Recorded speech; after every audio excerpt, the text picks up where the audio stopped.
Selamat datang di podcast Diskominfo Kabupaten Kuburaya.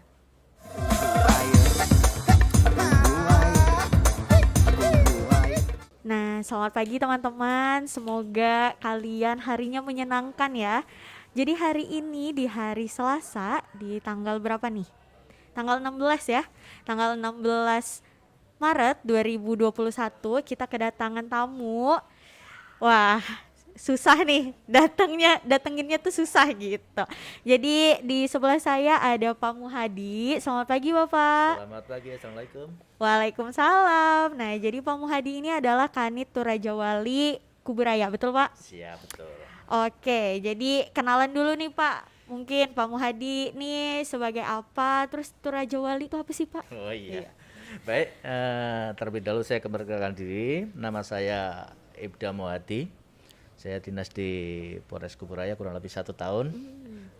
Jabatan terakhir Kanit Turjawali, Satlantas Polres Kuburaya. Turjawali ini merupakan kepanjangan dari pengaturan, penjagaan, pengawalan dan patroli. Ya. Jadi yang berkaitan dengan pengaturan, penjagaan, kemudian patroli, nah itu tanggung jawab saya sebagai seorang kanitnya. Oke, baik. Nah, denger-denger nih, asik denger-denger.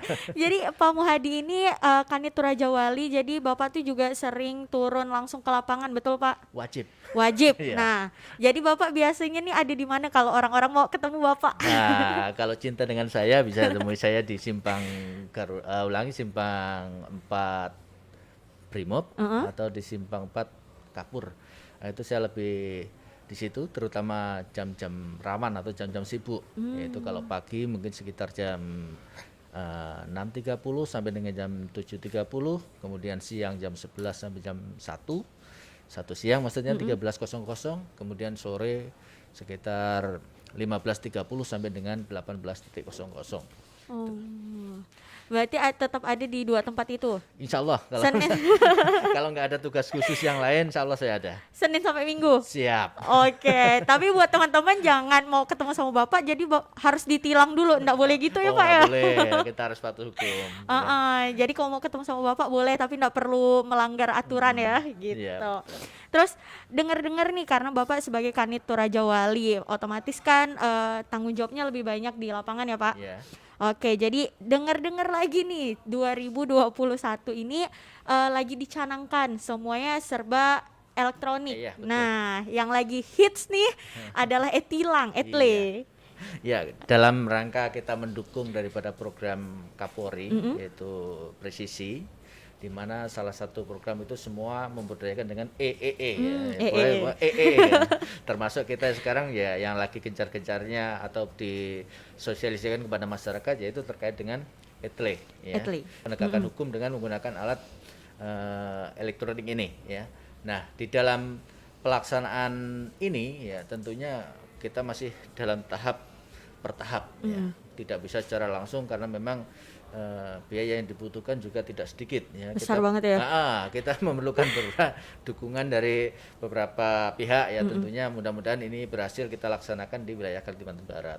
Nah, kemudian terkait dengan program itu juga ya Satlantas Polres Kuburaya ya instruksi dari Dirlantas juga telah menggalakkan yang namanya e-Turjawali ya, di mana itu merupakan program untuk mendeteksi keberadaan anggota ya, jadi nanti diukur daripada keberadaan anggota, kemudian tingkat kinerjanya bisa dari e-Turjawali tersebut, gitu Mbak. Oke, terus etle ini nih Pak, kenapa akhirnya mencanangkan ada semuanya serba Ya, karena ya ini tentunya tidak terlepas dari budaya kita Mbak ya.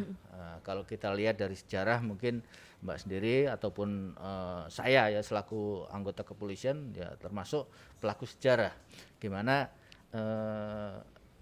kita melihat mungkin asumsi atau anggapan masyarakat lah ya. Nah, tentu kalau udah diberhentikan oleh polisi itu, wah polisi minta duit katanya kan gitu kan. ketar-ketir Bapak. Ya, tentu kalau misalkan kita di jalan terus diberhentikan oleh seorang polisi lalu lintas, ya kan, mungkin Mbak sendiri mengalami, wah ya kan, polisi minta duit nih katanya kan, walaupun belum tentu, Oh, ya iya, kan? betul. Tapi anggapan-anggapan ini akan berkembang dan ini kita tidak sadari juga itu merupakan doa sebetulnya, Mbak. Doa kan, untuk menghilangkan image itu kan, pimpinan kita mengeluarkan program yaitu tadi etle untuk mengurangi sentuhan langsung antara warga dengan Polisinya. kepolisian. Nah, dengan adanya itu, jadi kesan yang tadi itu bisa diminimalisir itu. Karena kan kalau misalnya udah berbasis elektronik juga mereka nggak bisa bual-bual ya. Iya, semua tercatat. Semuanya tercatat tuh teman-teman. Iya. Semuanya akan tercatat. Terus etle ini kan udah mulai disosialisasikan ya Pak Iya, ya. betul. Nah berarti di Kuburaya sendiri ini persiapannya udah sejauh mana nih Pak? Kalau boleh kita katakan mungkin 50% ya. Jadi kalau misalkan di Kuburaya, mungkin sebelum ke Kuburaya saya menginjak di wilayah Kalbar dulu, Mbak. Iya. Karena rapat terakhir yang menurut rencana di Kalimantan Barat ini akan ada 9 titik yang direncanakan. Nah, 9 titik, 7 titik terdapat di wilayah kota, kemudian 2 titik terdapat di wilayah Kuburaya. Nah, untuk di wilayah Kuburaya 2 titik tersebut, yang satu adalah di Simpang 4 Brimob, ya. Kemudian yang satunya adalah Simpang 4 Kapur. Nah, untuk di Simpang 4 Brimob, untuk alat alhamdulillah kemarin sudah terpasang. Oh, sudah. Ya. Tinggal kita nunggu sarana dan prasarananya yang lain, ya, termasuklah di situ marka jalan, kemudian rambu-rambu, ya, itu harus terpenuhi dulu. Ya, penunjangnya kan? Itu ya? Ya, itu nanti yang untuk memudahkan. Karena apa? Etle ini tentunya kita akan mensortir ataupun memproses kepada pelanggaran-pelanggaran yang kasat mata. Nah, jadi yang kasat mata, yang nampak oleh mata indera kita. Jadi tidak bisa misalkan SIM, kan tak bisa, ya kan, karena itu tersembunyi di dompet gitu. Gitu. Susah agak susah. Kemudian STNK itu tidak bisa, ya kan. Nah, yang nampak oleh kamera itulah yang bisa dilakukan penilangan terhadap etle ini. Terus kenapa nih Pak milihnya di Simpang 4 Brimob sama Kapur? Ada kriteria khusus nggak sih kenapa dipasang? Gitu? Ya, karena gini, Kuburaya ini kan merupakan penyangga kota, ya, dan 2 titik tersebut merupakan titik yang paling padat dan paling sering masyarakat kita melakukan pelanggaran di situ, terutama untuk pelanggaran traffic light atau alat pengatur lalu lintas, ya kan. Nah, dengan harapan kita dengan adanya penindakan dengan etle, ya, kita bisa membudayakan tertib berlalu lintas, ya kan. Jadi kalau kemarin mungkin masyarakat lebih berkata-kata ataupun lebih sering mengutarakan bahwa tertib saat ada polisi aja misalkan seperti itu. Nah, mudah-mudahan nanti tertib setelah ada CCTV gitu. Jadi selama 1x24 jam. Nah, inilah salah satu keunggulan daripada etle itu, yaitu yang pertama tidak terlalu banyak membutuhkan seorang personil polisian, ya. Kemudian pengawasan bisa 1x24 jam. Kemudian yang ketiga tidak bisa pilih-pilih, nggak bisa pilih kasih. Ya, pilih kasih. Cantik nggak usah lah. Ya, kalau kemarin kan mungkin kalau secara manual, nah, itu kan kelemahannya satu, ya kan. Secara konvensional itu satu kelemahan memerlukan personil yang banyak. Ya. Kemudian yang kedua tidak bisa kita laksanakan selama 24 jam. Nah, sian loh Bapak ya. Nah, kan kapan kita sama keluarga?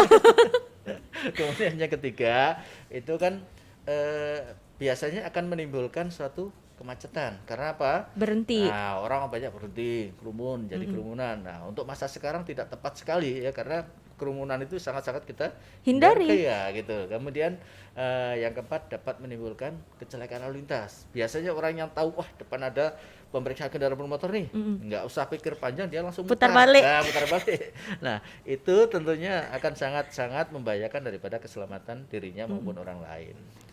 Oke, berarti etle ini sebenarnya sangat bagus ya Pak? Iya. Iya, betul. Apalagi di era sekarang teknologi canggih ya Pak ya. Ya, kita kalau bidaya mungkin bilang itu mungkin sangat-sangat canggih lah, tepat pada saatnya gitu kan. Terus berarti etle ini di Kuburaya berarti masih semi manual ya Pak? Rencana ke depan ini alat yang kita dapatkan ini masih semi manual. Jadi belum sesuai dengan harapan yang di Jakarta itu. Kalau di Jakarta udah prosesnya adalah udah betul-betul Semuanya by system. Udah pakai sistem. Tapi kalau di sini masih menggunakan sistem semi manual. Jadi digerakkan oleh manusia, ya kan. Kemudian pengoperasiannya juga masih kita bisa pilih-pilih. Nah, dalam waktu kita upayakan, kalau memang anggaran sudah tercukupi, kita sekarang menggunakan yang by system semua ya. Semuanya udah menggunakan alat semua ya. Jadi buat teman-teman nih yang kenapa saya ngomongin semi manual dan mungkin yang udah ada by system. Jadi di kota-kota besar itu Pak sebenarnya semuanya udah pakai apa Pak namanya? Apa sih data sistemnya. Jadi kalau ada yang ngelanggar langsung keluar di apa Pak? Jadi kalau alat itu kalau mudahnya gini aja. Ya. Kalau yang udah otomatis itu kan semua, misalkan ini salah satu alat ini untuk merekam khusus untuk mengidentifikasi daripada runmore-nya mungkin. Kemudian satu untuk mengidentifikasi pelanggarannya. Jadi udah terpisah-pisah. Nah, di input jadi satu. Nah, dialah menjadi proses itu, ya kan, intinya seperti itu. Tapi kalau di Kalimantan Barat ini karena memang masih tahap permulaan lah ibaratnya, kita upayakan yang penting udah Nah, prosesnya tetap kita menggunakan tilang juga nanti akhirnya, ya kan. Di awal doang ya Pak? Di awal, di pertengahan. Jadi kalau proses awalnya itu udah jelas, ya kan. Jadi penangkap kamera dulu, ya kan. Setelah ditangkap kamera akan diproses. Nah, setelah diproses kemudian kita akan mengeluarkan surat konfirmasi, ya kan. Setelah konfirmasi, setelah 7 hari merespon atau tidak orang tersebut. Ya kalau kan? enggak merespon, Nah, nanti ada dampaknya, kan gitu kan. Kalau nggak ada merespon, ada dampaknya. Kalau yang merespon itu juga belum tentu. Termasuklah mungkin kendaraan itu udah dijual Pak, udah kan masuk ke situ nanti ranahnya itu, ya kan. Kemudian nanti akan kita keluarkan yang namanya tilang melalui briva, nomor briva tadi, ya kan. Kalau udah kita mendapatkan itu, maka mau tidak mau tetap harus dibayar. Tapi yang mendapatkan briva tadi udah pasti bahwa tersebut memang benar-benar bersalah orangnya. ya. Oke, berarti ini menarik sih pembahasannya. Berarti ketika dia punya motor, misalnya motornya belinya second kayak gitu, berarti kan belum sempat ganti plat, ganti apa tuh namanya, ganti nama, balik nama. Berarti itu akan dikiriminnya ke alamat orang yang pertama punya. Yang pertama mulai ya. Yang terus, terdata di kepolisian. Nah. Oke, berarti nanti kalau misalnya ternyata itu bukan barang dia lagi, berarti itu akan ditelusuri. Ya. Jadi begini prosesnya Mbak. Kalau misalkan terkait dengan motor yang mungkin udah diperjualbelikan. Namun demikian belum balik nama. Nah, yang akan dikirimi atau dikirimi surat dari konfirmasi tadi adalah tetap yang pemilik utama, ya, yang belum balik nama tadi. Nah, setelah itu yang pemilik itu harusnya segera mengkonfirmasi ke petugas yang ada. Nah, telepon juga bisa, data langsung Pak, ini motor sudah saya jual, ya kan. Nah, kepada ini, ya kan. Nah, nanti dari itu kita akan merevisi surat tersebut, ya, berarti kepada orang si pelanggar. Nah, kalau memang sudah seperti itu, paling terakhir langkah kepolisian akan memblok, mengirim ke surat STNK bahwa nanti akan pada saat yang punya ini mau membayar pajak, dia harus melunasi dulu tilangannya, tilang tadi. Menarik. Gitu. Nah, jadi itulah pentingnya kita melakukan konfirmasi, ya kan? Jangan sampai nanti kita tidak melakukan konfirmasi. Nah, kalau tidak melakukan itu tidak tahu, ya kan?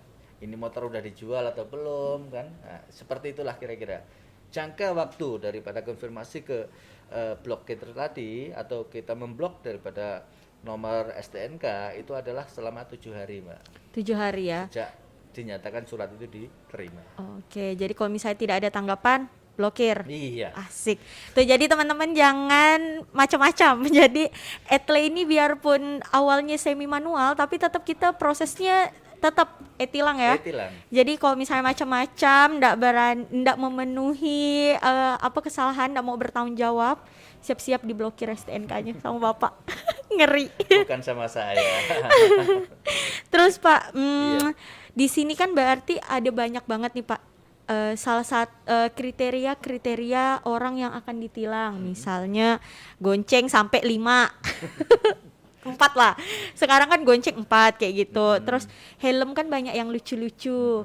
Ndak SNI itu kira-kira akan itu juga ndak berpengaruh ke tilang ndak? Iya, karena apa? Di tilang ini yang jelas akan menggunakan sistem yang namanya tadi saya awal mungkin sudah saya jelaskan, yaitu pelanggaran yang kasat mata. Nah, Kasat mata. kasat mata itu satu ya, bisa berupa kelengkapan kendaraan. Ya mungkin dia tidak ada spion, kemudian kalau mobil mungkin tidak ada swipernya, ataupun kalau yang lebih ini mungkin melanggar lampu lalu lintas, melanggar marka jalan, melanggar apalagi rambu-rambu, kemudian termasuklah tadi tidak menggunakan helm, berbonceng lebih dari 1 orang. Nah, itulah ya kemungkinan besar itu bisa tindak. Nah, itu ya yang jelas kasat mata. Jadi orang pun udah tahu bahwa oh itu orang melakukan pelanggaran.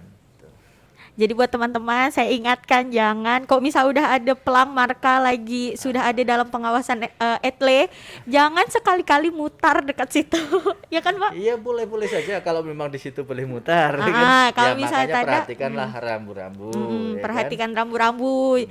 Kalau kan sebelum itu dapat SIM ada tuh tesnya ya. Masa kalian lupa? Padahal jangan lihat nanti yang kena e-tilang. Terus untuk latihan e-tilang ini kalau nggak salah Pak ada latihan khususnya ya Pak? Kalau bagi petugas ada, ya, jadi latihan untuk mengoperasionalkan itu kita udah berjalan kurang lebih 3 minggu ini, ya kan. Untuk perwakilan dari Kubur Raya ada 5 personil, kemudian wilayah kota ada 5 personil. Nah, sekarang lagi diuji coba dengan melaksanakan piket. Ya, sekali piket ada 4 orang untuk melaksanakan uji coba ini ya.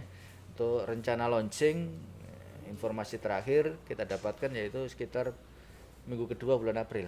Oh, minggu kedua bulan April. Itu, tapi tepatnya tanggalnya kita belum mendapatkan. Kemarin rencana semula itu tanggal 19 Maret ini sebetulnya akan di launching. Namun demikian kesiapannya belum siap 100%, maka diundur pada minggu kedua bulan April. Oke, terus latihannya ini nih apa aja sih Pak? Nah, kalau untuk latihan ini itu terkait dengan sistemnya tadi Pak. Jadi di situ siapa berbuat apa tentunya kan gitu kan. Nah, jadi begitu kita melaksanakan itu kurang lebih di ruangan kayak seperti ini Mbak. Jadi MTMC namanya situ kita pantau daerah-daerah tertentu yang sudah dilengkapi dengan CCTV tersebut. Kemudian kita meng-screenshot ya. Jadi disitulah mengolah dari bahan mentah menjadi bahan jadi gitu loh Mbak, istilahnya seperti itu.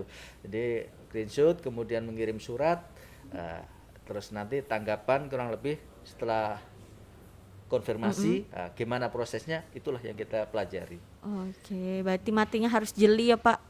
Yang ikut latihan tuh kayak pasti banyak tuh kan.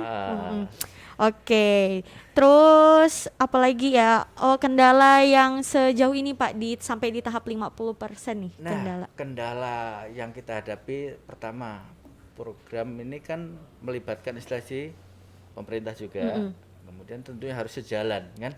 Nah, kemarin saya koordinasi dengan yang untuk di Kubur Raya ini kan merupakan itu jalan provinsi, mana kewenangan berada di tingkat provinsi ya. Saya koordinasi dengan Dinas Perhubungan Provinsi Kalbar. Nah, ternyata dalam anggaran yang direncanakan dari provinsi tadi di situ dianggarkan untuk pengadaan marka jalan dengan rambu-rambu itu tahun 2022.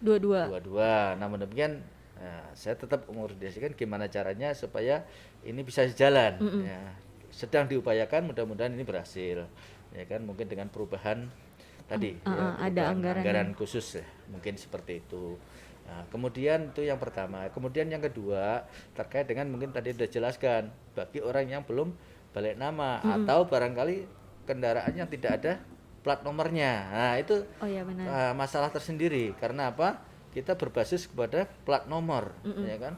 Jadi kalau kendaraan itu tidak ada plat nomornya, itu akan sulit bagi kita untuk mengidentifikasi ya.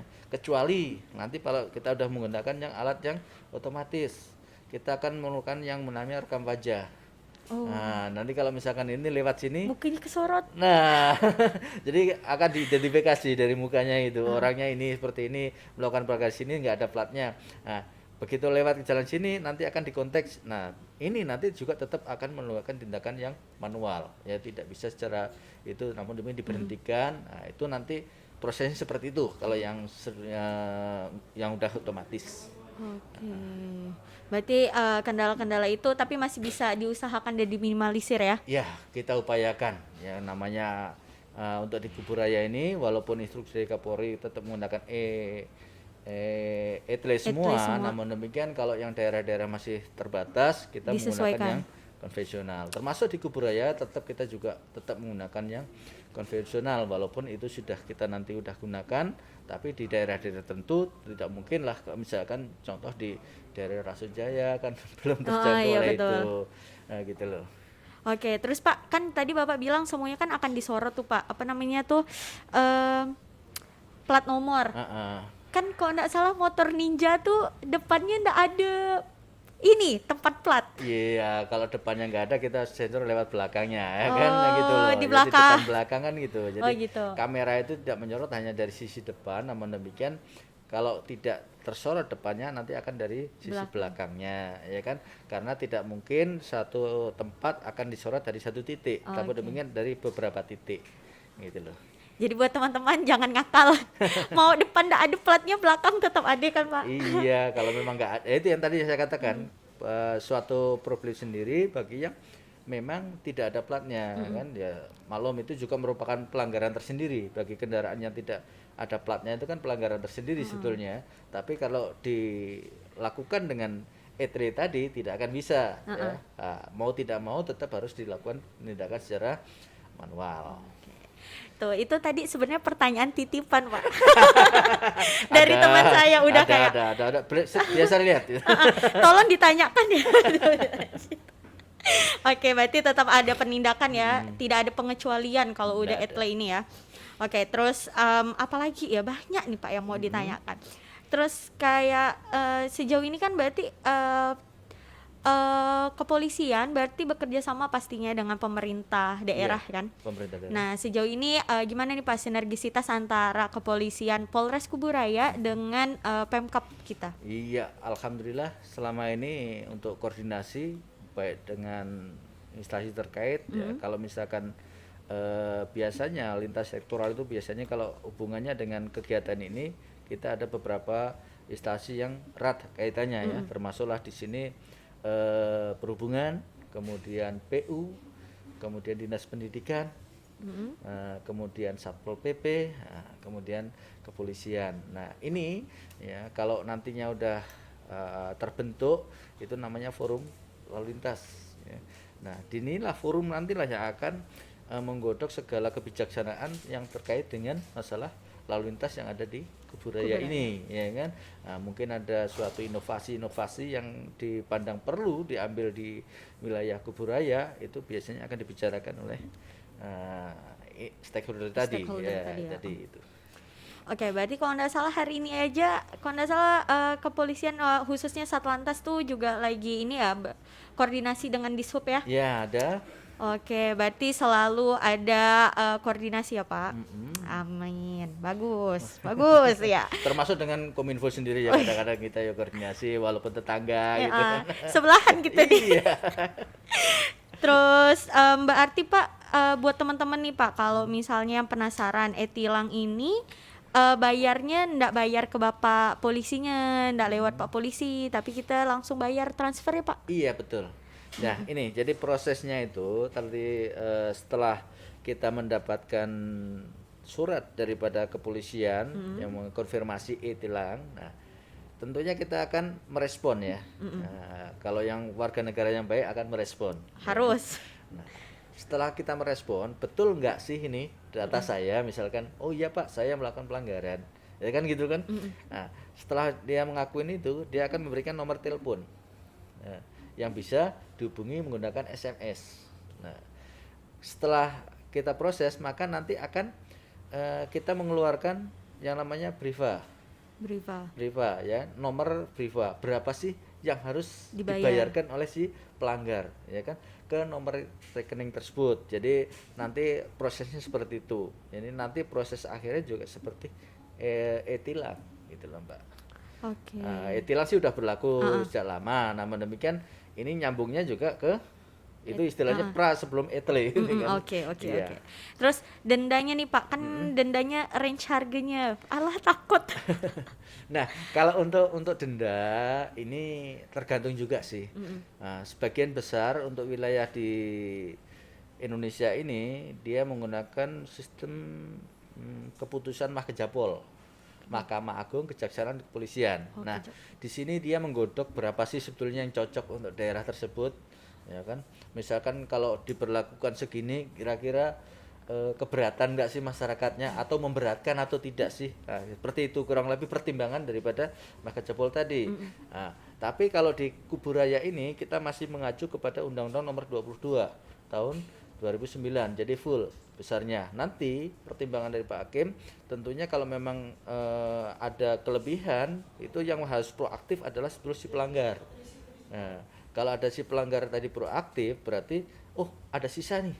Misalkan saya melakukan pelanggaran tidak menggunakan helm, ya kan, sesuai dengan pasal 106 ayat 8 di situ kan, bahwa setiap pengguna kendaraan bermotor wajib menggunakan helm.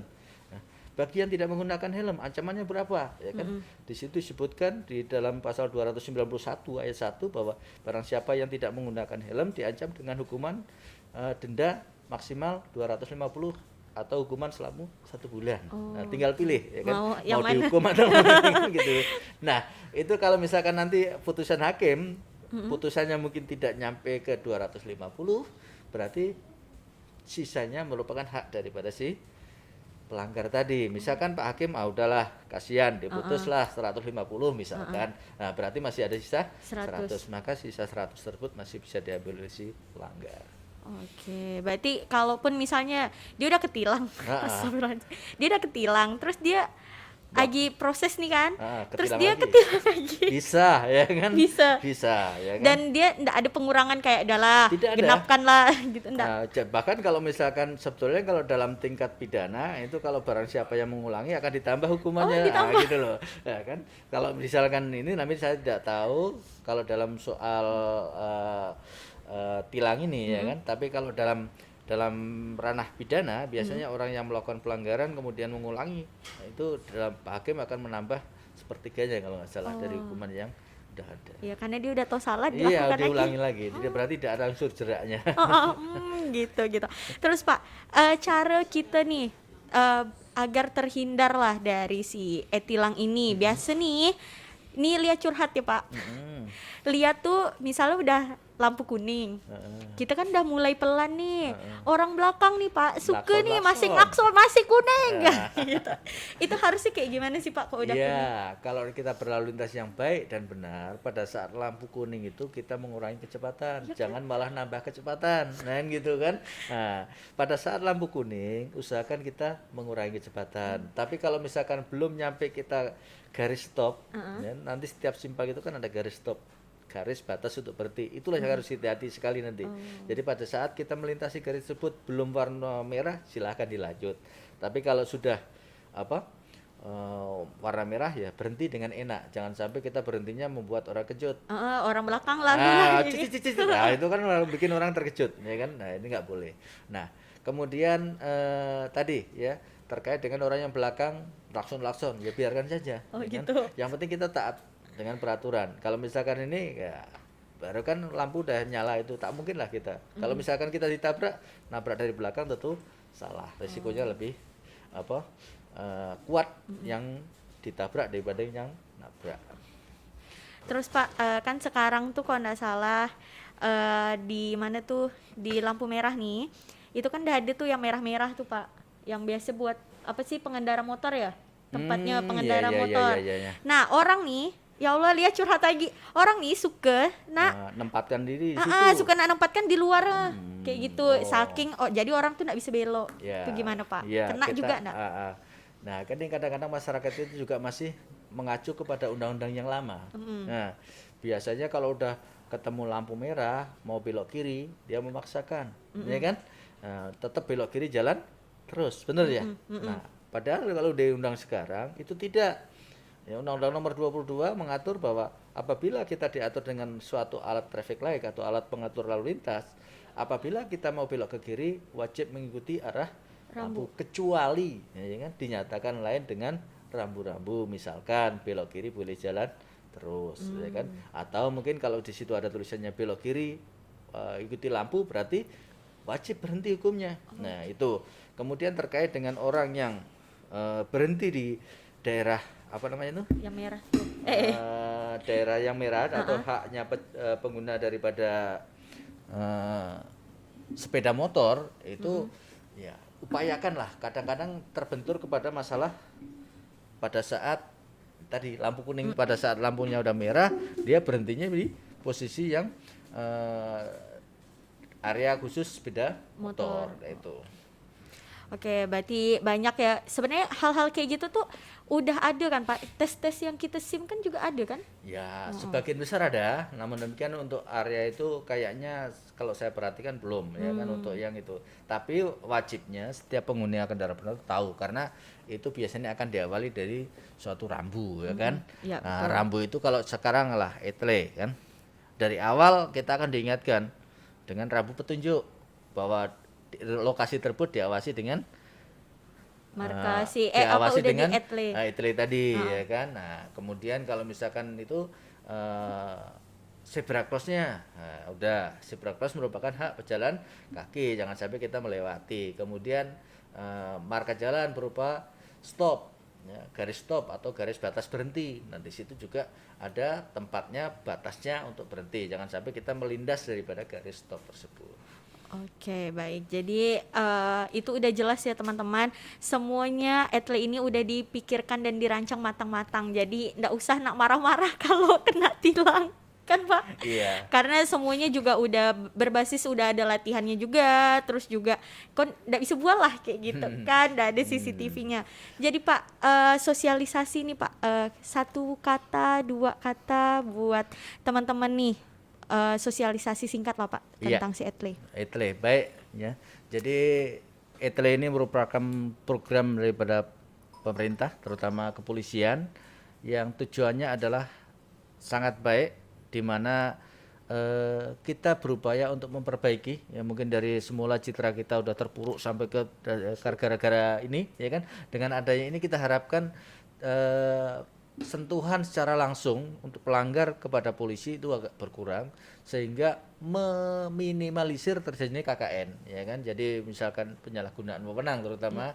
Nah, kemudian yang keduanya ya harapan kita kepada masyarakat, patuhilah rambu-rambu yang ada ya. Jangan setiap ini harus selalu dipantau oleh petugas kepolisian terus baru kita taat. Ya, ingat bahwa lalu lintas ini cermin suatu budaya bangsa ya, dimana kalau lantasnya di situ tertib, insya Allah masyarakat patuh hukum ya. Tapi kalau udah masyarakatnya situ tidak tertib lalu lintas, saya jamin masyarakatnya tidak patuh hukum. Oke, jadi buat teman-teman, biarpun nggak ada di tempat kalian tuh belum ada etle, tetap harus, jangan nak terobos-terobos gitu. Jadi mungkin segitu aja wawancara kita dengan Pak Muhadi. Terima kasih banyak loh Pak. Sama-sama. Iya. Kapan-kapan boleh ngundang lagi. Oh boleh, saya mungkin boleh ketemu sama Bapak tapi nggak mau ditilang. Jadi kayak gitu, sehat-sehat ya Bapak ya. Ya semoga nanti kita bisa ketemu di minggu kedua April ya Pak. Insyaallah. Ya peresmiannya ya. Iya. Oke, jadi segitu aja buat teman-teman, tetap patuhi rambu lalu lintas. Dan sekarang ini juga udah mulai ada pemasangan etle. Jadi kalian mulai jangan karena etle jadi kalian baru tertib, tapi harus tertib dulu gitu, mau ada atau enggak gitu. Jadi sekian dulu dari kami, mungkin next time kita bisa ketemu lagi sama Pak Muhadi ya. Ya. Mungkin segitu aja. Terima kasih teman-teman. Selamat pagi.